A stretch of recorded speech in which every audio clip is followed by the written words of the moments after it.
वो अजीम हस्ती, वो अजीम शख्सियत जिनके बारे में अगर बात की जाए तो हदीस की भी कमी नहीं है, जिनके बारे में आक़ाए दो जहां रहमतुल्लिल आलमीन हज़रत मोहम्मद मुस्तफ़ा सल्लल्लाहु अलैहि वसल्लम ने फरमाया कि दुनिया और आखिरत में अली मेरे भाई हैं, मैं अली से हूँ, अली मुझसे हैं, जिसका मैं मौला उसका अली मौला।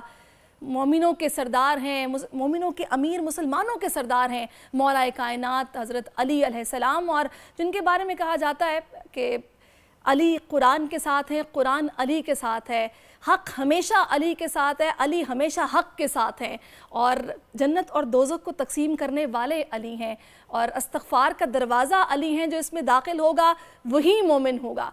और इसके अलावा बहुत सारी ऐसी हदीस है कि इनकी इबादत जो है ना, ज़िक्र करना भी इबादत है और जितनी की जाए वो कम है। और इस ख़ास दिन के मौके पर गुफ्तगू करने के लिए फ़ज़ाइल तो अपनी जगह पर हैं, लेकिन जो उनकी शख्सियत है, जो उनसे अक़ीदत है, मोहब्बत है, उसके इजहार के लिए इस वक्त जो मेरे साथ इस नशिस्त में मौजूद हैं अल्लामा मुफ्ती ज़ाहिद असलम रिज़वी साहब, जो कि इस्लामिक स्कॉलर भी हैं, उनको मैं खुश आमदीद कहूँगी। बहुत शुक्रिया अल्लामा साहब आपके वक्त के लिए। अल्लामा साहब, जैसा कि मैंने भी जिक्र किया कि फ़ज़ाइल तो इतने हैं कि जितने बयान किए जाएँ वो हमारे लिए बाइस खुशी हैं और हमारे लिए इबादत हैं वो। तो अब मैं चाहूँगी कि ये जो अल्फाज जिनका अभी मैंने इस्तेमाल भी किया कि जो अहादीस हैं कि उनकी कमी नहीं है, हुज़ूर अकरम ने जिस तरह उनको खुद से निस्बत दी है, जिस तरह उन्होंने खुद ये अर्ज़ भी किया, फरमाया भी कि मूसा को हारून से जैसे निस्बत है वैसे अली को मुझसे निस्बत है। तो मेरा ये ख्याल है कि उस वक्त जो अहले ईमान थे या मुसलमान थे, मौला कायनात का उनके दरमियान से चले जाना या शहादत नोश फरमाना, ये एक बहुत बड़ा धचका था उनके लिए। जाहिर है ये कैसा खला है जो कभी पुर नहीं हो सकता, और तारीख़ इस्लामी में इंसानी में कोई ऐसी शख्सियत नहीं मिलती जिसके पास इल्म का इतना ज़ख़ीरा हो। औज़ु बिल्लाहि मिनश्शैतानिर रजीम, बिस्मिल्लाहिर रहमानिर रहीम, अल कुरानु अलियुन वल कुरानु मा अली, सदक़ल्लाहुल अज़ीम। देखिए कि हज़रत अली रज़ियल्लाहु ताला अन्हु का ज़िक्र करना भी एक इबादत है। किताब का नाम है मुस्नद फ़िरदौस, इसकी जिल्द 1 सफ़ा 299, हदीस नंबर है 1351।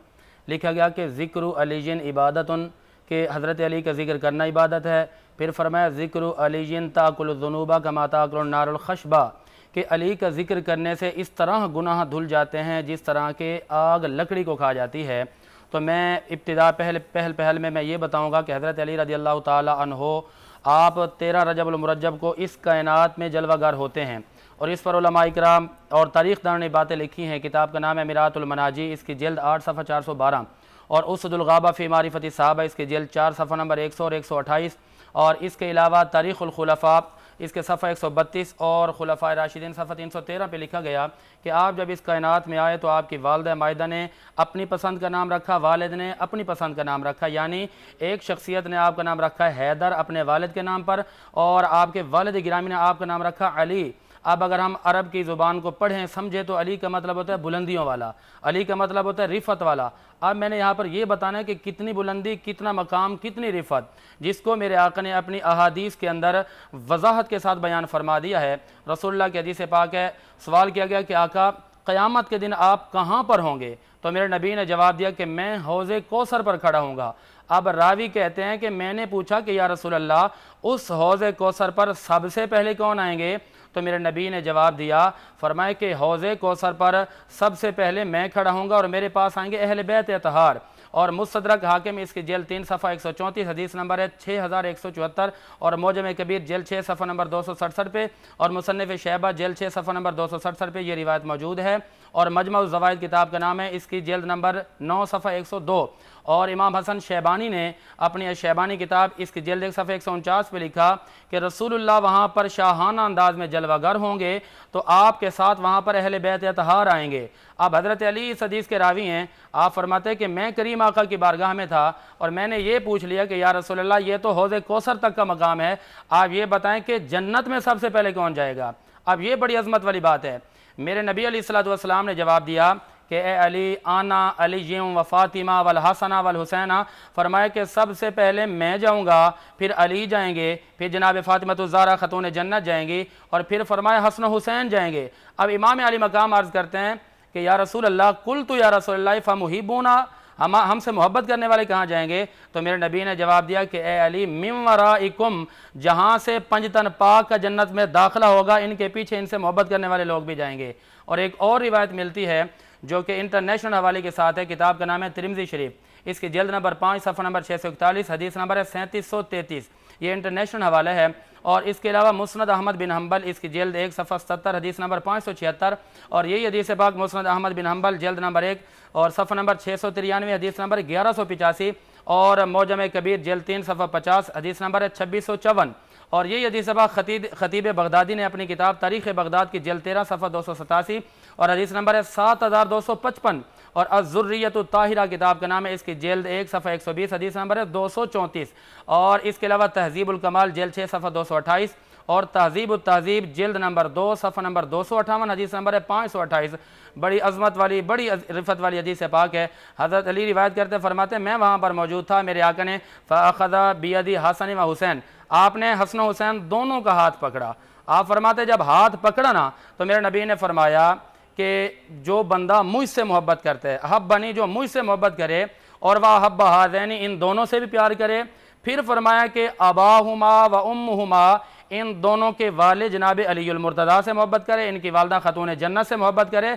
आपके मेरे प्यारे नबी फरमाते हैं, काना माया दाराजती यौमल क़ियामा, के क़यामत के दिन जहाँ मुस्तफ़ा का ठिकाना होगा वहाँ इनसे प्यार करने वालों का भी ठिकाना होगा। सुभान अल्लाह, क्या बात है, क्या बात है। और अब ये देखिए कि इनके बारे में कहा गया, हदीस मुबारका ही है कि अली ईमान की दौलत से भरपूर है। बिल्कुल। और आप ये देखिए कि हिदायत का परचम, ईमान का मीनार अली हैं, और जिसने अली की अतात की उसने मेरी अतात की, इनकी नाफरमानी मेरी नाफरमानी है। तो क्या मुसलमान इन तालीमात से क्या फ़ायदा उठा रहे हैं? उनको पता ही हस्तियाँ जिनके सदक़े में सब कुछ मिलना है, इनकी क़ुर्बत हमारे लिए कितनी ज़रूरी है? क़ुर्बत बहुत ज़रूरी है। यहाँ पर मैं ये बता दूँ, मेरे नबी ने फरमाया कि इन्नी तारिकुन फ़ीकुम मुस्तक़िलन, मैं तुम में 2 चीज़ें छोड़ के जा रहा हूँ। नंबर 1 कुरान छोड़ के जा रहा हूँ, नंबर 2 अहले बैत अताअत छोड़ के जा रहा हूँ। अब इस मुआशरे के अंदर लोग परेशान भी नज़र आते हैं, लोग हमें परेशान नज़र आते हैं मुआशी इतबार से, माशरती इतबार से। इसकी शायद यही वजह है कि वो मुअज़्ज़ज़ थे ज़माने में मुसलमान होकर, हम ख़ार हो रहे हैं तारिक कुरान होकर। तो ये मुसलमानों के लिए इस कदर ज़रूरी है कि इनकी मोहब्बत को अपना मयार बना लें, इनकी मोहब्बत को लाजमी जुज़ समझ लें। जब इनकी मोहब्बत को लाजमी बना लेंगे तो यकीन जानिए दुनिया में भी कामयाबी है और आखिरत में भी कामयाबी है। आपके मेरे प्यारे आका ने तो यहाँ तक फरमाया कि फरमाया भाई, जिसका मैं मौला हूँ ना उसका अली मौला है, जिसका मैं मददगार हूँ उसका अली मददगार है। और फरमाते हैं कि मैं इल्म का शहर हूँ तो अली उसका दरवाज़ा, मैं हिकमत का घर हूँ तो अली उसका दरवाज़ा। तो इसका मतलब क्या है? इसका मतलब ये है कि जो बंदा इस हिकमत के घर के अंदर दाखिल होना चाहता है, फरमाया अराद अल बाबा, जो चाहता है कि इस दरवाजे से दाखिल हो, उसके लिए ज़रूरी है कि अली से प्यार करे। बेशक बेशक। मैं चाहूँगी इलामा साहब इस पर थोड़ी सी आप रोशनी डालिएगा, क्योंकि जगह जगह ये जिक्र किया गया, जैसे मैंने पहले कहा कि इस्तग़फ़ार का दरवाज़ा अली है, जो इसमें दाखिल होगा वो मोमिन होगा। फिर उन्होंने ये भी कहा, फरमाया कि मोमिनों के मेरे बाद सरपरस्त अली हैं। बिल्कुल ऐसा तो ही है। अब इसमें जो मोमिन की पहचान है, एक तो सबसे बड़ी पहचान ये है कि वह अहले बात से मोहब्बत करने वाला होगा। इसके अलावा जो खुसूसियात मोमिन की हैं, जो वो चाहे कि उसके अंदर होनी चाहिए, वो क्या है? आज चूँकि हम मौला अली पर बात कर रहे हैं तो मैं सारी खसूसियात को पीछे छोड़कर एक ही खासियत बयान करना चाहता हूँ, जिससे एक मैसेज और पैगाम मिलता है। वो पैगाम यह है कि मेरे नबी ने फरमाया कि ये जो अली की मोहब्बत है, फरमाया मोमिन उससे दूर हो नहीं सकता, मुनाफिक इसके करीब आ नहीं सकता। और जो इनके करीब आ जाएगा वो ईमान कामिल पा जाएगा, जो इनसे दूर चला जाएगा वो ईमान से हाथ धो बैठेगा। क्योंकि ये तो बात वाज़ेह और क्लियर हो चुकी है कि फरमाया कि अगर आप हक के मुतलाशी हैं तो मौला अली के पासगाह में जाएं, अगर आप कुरान के तलाशी हैं तो मौला अली से प्यार करें, अगर आप कुरान को समझना चाहते हैं तो मौला अली से प्यार करें। अभी मैंने जो हदीस पाक पढ़ी है कि कुरान अली के साथ और अली कुरान के साथ हैं, इसका मतलब क्या? मेरे नबी ने फरमाया कि ये दोनों साथ रहेंगे, लन यतफर्रका, हरगिज़ हरगिज़ इन दोनों में जुदाई नहीं होगी, ये एक दूसरे में जुदा और फराकत नहीं आएगी। हत्ता यरुद्दा अल हौज़, यहाँ तक कि मैं हौज़े कौसर पर खड़ा हूँगा, अली भी तशरीफ़ लाएंगे और अली के साथ कुरान भी तशरीफ़ लाएंगे। ये रिवायत जो है मुस्तदरक हाकिम जेल 3 सफ़ा 123 और हदीस नंबर है 4685, और इस मुस्तदरक हाकिम जेल नंबर 3 सफ़ा नंबर 134 हदीस नंबर है 4628 4624, और यही हदीस पाक मौजम औसत जल्द 5 सफ़ा 135 हदीस नंबर है 4880। और मोजम सगीर का अगर रुख करें तो इसकी जेल्द नंबर 2 सफ़ा नंबर 28, हदीस नंबर है 720। और यही हदीस पाक मजमू ज़वाइद जेल्द 9 सफ़ा 134 पर मौजूद है। आपके मेरे प्यारे आका ने फरमाया कि ये कुरान के साथ रहेंगे, कुरान इनके साथ रहेगा। अब रिजल्ट और नतीजा ये मौसूल होता है कि कुरान को पढ़ने वालों के लिए ज़रूरी है कि कुरान को पढ़कर मौला अली की मोहब्बत को अपने ऊपर लाजिम कर लें। जिस तरह उनकी ज़िंदगी गुजरी है उसी तरह उनकी ज़िंदगी के मुताबिक अपनी ज़िंदगी का मायार बना लें। खुदा भी राज़ी हो जाएगा, मुस्तफ़ा भी आपसे राज़ी हो जाएगा। क्या बात है, सुभान अल्लाह, बड़ी प्यारी आपने बात की है। अच्छा, इसमें तो देखिए एक वाक़या भी है जिसमें एक महफिल थी जिसमें बैठे हुए थे बीबी आयशा भी थी और हज़रत अबू बकर सिद्दीक भी वहाँ पर मौजूद थे और मौला कायनात भी थे। तो बीबी ने पूछा अपने वालिद से कि क्या वजह है कि आप हज़रत अली की जो है चेहरा मुबारक उसको देखते ही जा रहे हैं। तो जिसमें उन्होंने कहा कि अली का चेहरा देखना जो है ये भी इबादत है।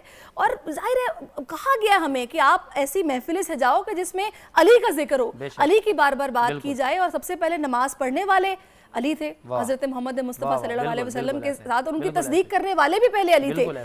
जितनी जंगें अपने दौर में, हमारे हुजूर अकरम के दौर में जिस तरह उन्होंने जीती, पेश थे वो, मैं चाहूँगी कुछ उनकी शुजात पर आप थोड़ी सी बात करें, उनकी बहादुरी पर बात करें। अगर हम ग़ज़वा खैबर की तरफ जाते हैं ना, तो वो बदर का मकाम हो, खैबर का मकाम हो, हुनैन का मकाम हो, खंदक का मकाम हो या फ़तेह मक्का हो, हर दौर में, हर जंग में ये मेरे करीम आका के साथ रहे हैं।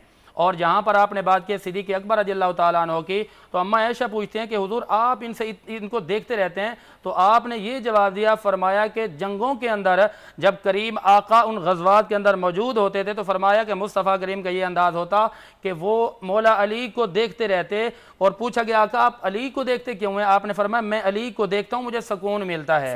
आपने फरमाया कि मैं अली को इसलिए देख रहा हूँ कि मेरे मुस्तफ़ा करीम इनको देखते थे। और फिर यहाँ पर जब हुजूर के तमाम असहाब की बात आई है तो हम सलाम मोहब्बत पेश करते हैं सिद्दीक़ अकबर की सदाकत को, उमर फ़ारूक की अदालत को, उस्मान गनी की सखावत को, मौला अली की शुजाअत को। ये जंग खैबर का मकाम है। किताब का नाम है रियाज़ उन नज़रा, जेल्द 2 सफ़ा नंबर 272। और मुस्लिम के अंदर किताबुल जिहाद के अंदर, बुखारी के अंदर ये बात मौजूद है कि मेरे नबी ने फरमाया कि भाई कल मैं एक ऐसे शख्स को ये झंडा अता फरमाऊंगा कि जिससे अल्लाह और उसका रसूल भी प्यार फरमाएंगे और वो भी अल्लाह रसूल से प्यार फरमाएंगे। अब तमाम सहाबा के अंदर शौक़ और जज्बा बढ़ता है कि आखिर वो कौन शख्सियत होंगी। अब जब सुबह का वक्त आता है ना, तो मेरे नबी ने देखा इधर उधर मौला अली को ना पाया, तो फरमाया कि मेरे अली कहाँ हैं? तो जवाब दिया कि हुजूर उनको आशोब चश्म का आर्जा लाहिक हो गया है। अब उनको जब बुलाया गया, हुजूर ने फरमाया कि ए अली मैं आपको ये अलम देता हूँ। अर्ज़ करते हैं कि हुजूर मेरी आंखों में तकलीफ़ है। अब रिवायत ये कहती है कि मेरे करीम आका ने फरमाया कि अली परेशानी की बात नहीं है। मेरे आका ने अपने दहन मुबारक से वो लुआब निकाला और आपकी आंखों पे लगाया। और पूछने वाले ने पूछा कि ए अली ये बतलाएं कि जब मुस्तफ़ा करीम आका का लुआब दहन लगा तो फिर भी आंखों में कोई तकलीफ महसूस की? कहते हैं खुदा की कसम जब लुआब दहन लगा ना तो मेरी आंखें पहले से भी अच्छी हो गईं। और फिर यही बात किसने पूछी कि अली ज़रा ये बताए आपके पास इल्म इतना, हिकमत इतनी, शुजाअत इतनी, बहादुरी इतनी, ये कहाँ से आया? आपने जवाब दिया, फरमाया कि जब मैं इस कायनात में आया था मैंने आंखें नहीं खोली थी, इसलिए मैं चाहता था कि जब मैं पहली मर्तबा आँख खोलूँ तो सामने चेहरा मुस्तफ़ा हो। पूछा कि इतने उलूम कहाँ से हासिल किए? कहते हैं कि वो जो करीम आका ने घुट्टी के अंदर अपना लुआब दहन दिया था ना, फरमाते हैं कि उस लुआब दहन की बरकतों से मेरे रब ने मुझे इल्म वहबी भी अता फरमा दी और उलूम कसबी भी अता फरमा दी है। अब यहाँ पर जब उलूम की बात आती है तो एक मरतबा लोगों ने कहा जी हुजूर नबी को कोई इल्म नहीं है, क्योंकि अंबिया का खास है कि अंबिया के बाद इल्म गैब होता है। लोगों ने इनकार कर दिया जी इल्म गैब नहीं है। अब वफ़ी अनफुसिकुम कुरान के 26वें पारे की आयत है, इस पर कलाम किया तफसीर रूहुल बयान जेल्द 2 सफ़ा नंबर 102 पे लिखा गया कि हज़रत अली जोश में आ गए, आप मिंबर पे बैठ गए। आपने फरमाया तुम तो मेरे करीम आका के इल्म को नहीं मानते हो, आज आओ अली शेर खुदा से तुम जो पूछोगे मैं वो बताऊंगा। अब एक बंदा आता है आकर कहता है ये बताइए जिब्रील अमीन कहाँ है? आपने आगे पीछे दाएं बाएं देखकर फिर सामने देखा और मुस्कुराए। आपने फरमाया अली तुम ही तो खड़े हो। फिर पूछा गया आप ये बताएं कि क्या कभी रब का दीदार हुआ? आपने फरमाया अली जब सजदा करता है उस वक्त तक सर उठाता नहीं है जब तक खुदा का दीदार ना हो जाए।